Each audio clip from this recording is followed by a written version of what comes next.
I met a gypsy. This is the kind of bike where my dad's 60. He's 60 on the weekend, and he still likes to ride, but he doesn't ride a lot of motocross and stuff with us. There's a lot going on, like he's an older kind of guy, but this would be perfect for him. But he just sits on the bike, he gets in the position, and you just go, and the throttle's smooth, you got your brakes. It's perfect for many conditions. I mean, guys who wanted to enter the sport and discover what it is the same thing. When you have to worry about getting the clutch and the gas for the first time on the bike, it's tough. I mean, people have a really hard time, and now you simplify everything, and you just do it. And then you have right away some fun and some excitement, and you can just focus on doing things. And a fast guy can ride the bike. You tune it up, or you tuning down, and then a slow guy can ride it with half of the power of it. And both are safe, and both get what they need. So a dad to go out with his son, both of the guys can ride the same bike. You don't have to go through, okay, I need to buy 85, then after I need to buy a 125, and I need to buy a 250 or 450. I mean, it's all up there for you to decide. And you just, push the buttons on the screen, and then here you go.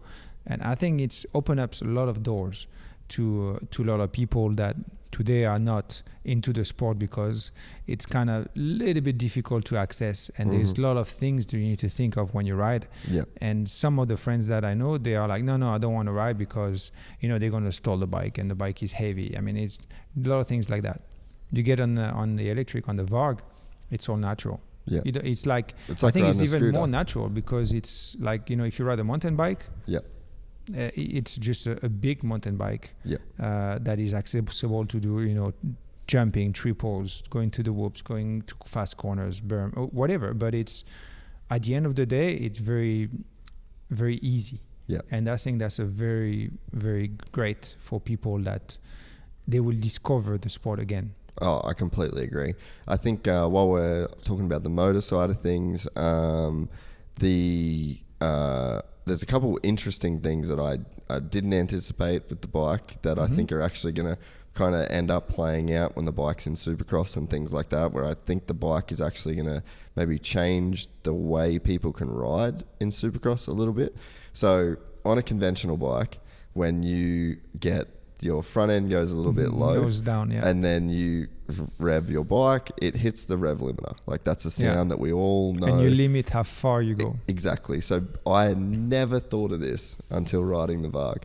So once you're on the rev limiter, then you lose all of the effectiveness of that bike lifting. So I went 3 into those rollers, and there was one I kind of got a little bit kicked. So then I gassed the bike. Normally, you're going through first, second, third, fourth, like you're going through every gear. And the amount that I actually overcorrected by a lot, it felt like Mad Skills, the computer, the computer game where back you in the go days, So that's what it felt like, and I couldn't believe it. And then I came in, I can't remember if it was you or Hill that I was talking to about it.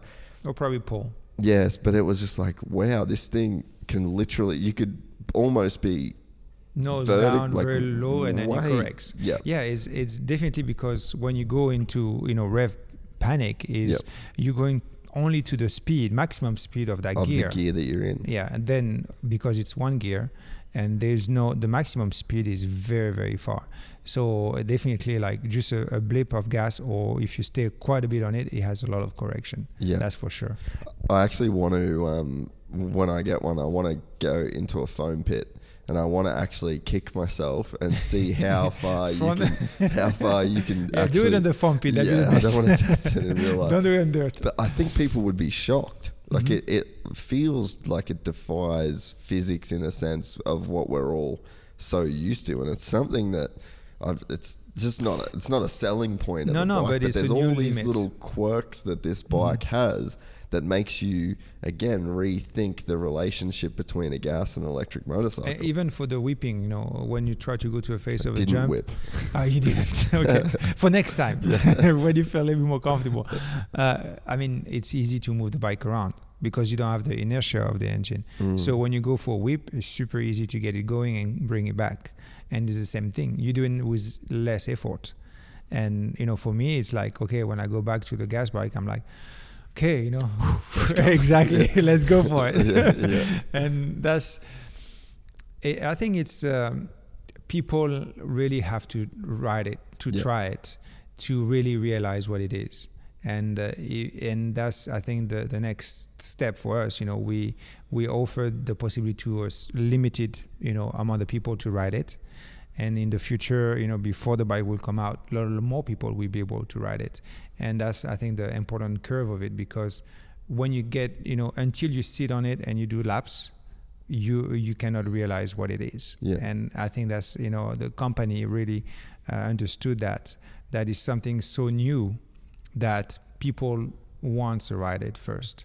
And I know, you know, I'm French, so I know the French people are pretty old people, you know, in the way they look at things. It's not like US or Australia, and you know, they need to get that feel, that touch before they get convinced. And it's natural. I mean, I'm the same way, you know, until I start spending time on it and then start riding it. Seeing is believing. Exactly. You know, and that was, you know, I think we're gonna have to go through this phase, and that's normal. And the more people we get the bike, and Buddy's gonna try it, and that's the way it's gonna go, because people will get convinced as they ride it, and that's natural. You know, I mean, I talk to a lot of friends who are on tracks and things like that, and they are like, "Come on, hurry up! You know, come up. We want to keep tracks open, and you know, we need, you know, something like that." And that's something that is very interesting for the evolution.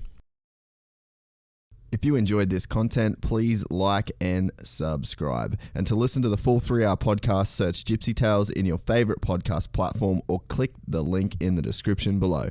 Gypsy Gang.